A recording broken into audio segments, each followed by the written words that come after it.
This is Radio Now 95.3 FM. Come for the news, stay for informed conversations. The Senate. The plenary session of the Senate was disrupted following a disagreement between Senator Natasha Akpoti-Uduaghan of Kogi State and the Senate President Goodwill Akpabio over seating arrangements. The Kogi State Senator, who refused to move to the seat assigned to her, was also denied the right to address the plenary and turned her eye on the Senate President. And while cooler heads eventually prevailed on both sides, the interaction between the two lawmakers was described as unfit for the hallowed chambers. Now, joining the conversation this morning is Professor Anthony Keller, the Center Director for the Commonwealth Institute of Advanced and Professional Studies. Professor, good morning. Thank you for joining us on the conversation. Good morning. Good to be here. Very interested in getting your initial thoughts, your initial reaction to the news of this little fracas at the Senate. Well, I think my immediate reaction when I saw the news was to say, what's wrong with these people?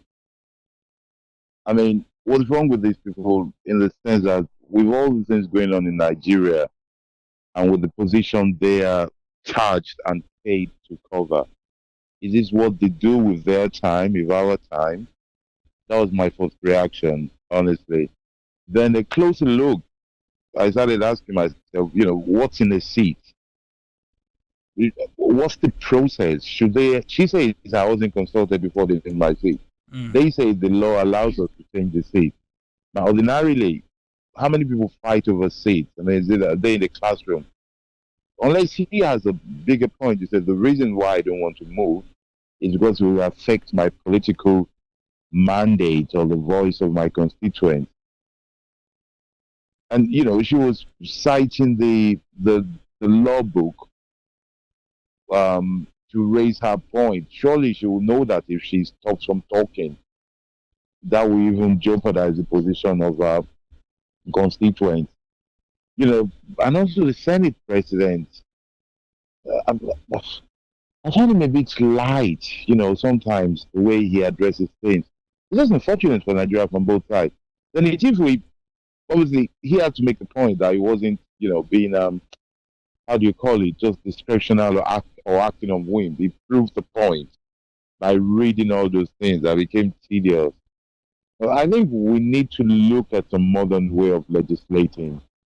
There's something wrong. On one side, it is tedious and pedantic. On the other side, it's pedestrian and vexatious. I think we need to have a closer look. So, Professor, for the sake of our listener, right, let's just very quickly recap what happened, because a lot of people have seen the point where Senator Akpoti-Uduaghan was essentially exchanging words with the Senate President Goodwill Akpabio, although less words from him than from her. But what people don't know is just before that interaction, or some people don't know, is that before that interaction, another lawmaker had stood up to read the Senate rules, and the Senate rules state, which you've referenced to, that the Senate President can reassign a seat that was belonging to one senator. Essentially, I can move you from seat A to seat F. And if you don't take seat F as a senator, you cannot address the chambers until you take seat F. This is what happened with Senator Akpoti-Uduaghan. Now, Professor, let me... Can I just put something there, Nabila, for just 12 years to understand? The reason why you cannot do that, it's a technical thing, but it makes no sense. You don't exist if you're not recognized in the position where you're placed. But please go ahead. So beyond this, very important to say that also the senator who was reading the rules pointed out that, look, in the last few weeks, they've seen defections from from opposition political parties to the APC. And as such, the lawmakers who used to sit on one side of the chamber must now move to where the APC lawmakers are gathered. This was what supposedly necessitated the rearrangement of Senator Akpoti-Uduaghan's seat, right? Now, I think we should come to where one of the things that occurred, which was the Senate President deciding very quickly, if I might add, to ask the Sergeant at Arms to walk Senator Natasha Akpoti-Uduaghan out of the chamber. A few seconds after that directive he gave, he also said she was suspended. And it was interesting to see what seemed like a willy-nilly use of power. Now, it's possible the Senate rules allow the Senate president to one-sidedly make those decisions, but I think what was of concern is how easily those decisions came to him. And I don't know if you think that there should have been a moment of better thoughtfulness from both sides, especially the Senate president. Well, I agree. That was the lightness I was referring to in the Senate president. The lightness with which, I mean, of course, he's a partisan member, to joke to say which faction of the PDP, and then to very easily say just remove her. I say easily because it's like expelling a child from a person from class or from school. That is the nuclear button. Before you press that, some serious thing needs to have happened. Unless Senator Akpabio, the Senate president, feels that the worst thing a senator can do in the room is what she has done, because really, in matters of being laid out and being suspended, those are the worst crime that you can do whilst you're sitting down there. Unless while you're sitting down there, somebody that just comes to report a crime against you. Even so, they will say go and investigate him before.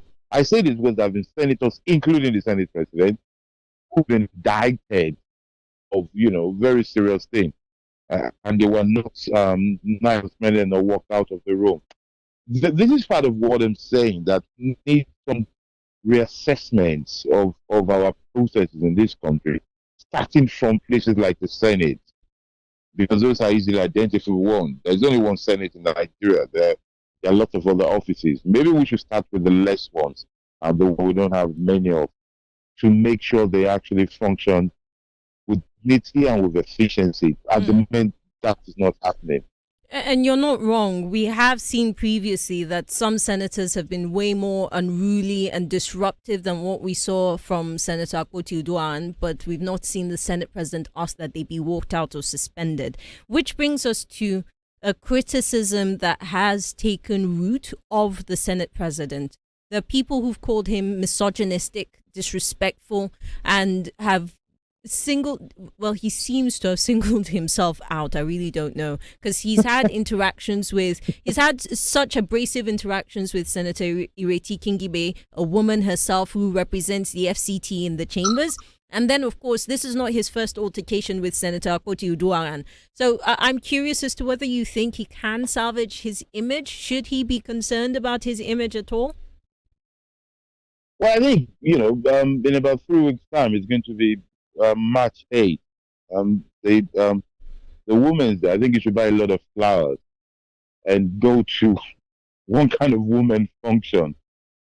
I mean, jokes apart, whether it's a coincidence or not, whether somebody's out to get him, whether he's silly, anybody who's close to him should advise him to be extra careful with women issues.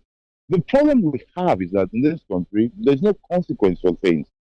If you were, unless maybe America, if you were tagged of being a misogynist elsewhere, it's a grave thing. It's not something you can just, just brush off your shoulder and get on.